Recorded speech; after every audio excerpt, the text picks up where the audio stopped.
Hi guys! For today's video, ituturo ko sa inyo kung paano nga ba mag-download ng GCash app.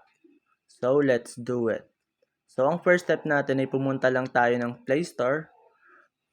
And then, isearch lang natin dito ang GCash. So, ayan, pag na-search na natin yung GCash, so install lang natin yan.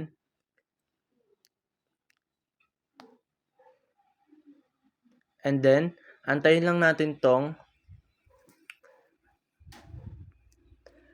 mag-install. So, ayan.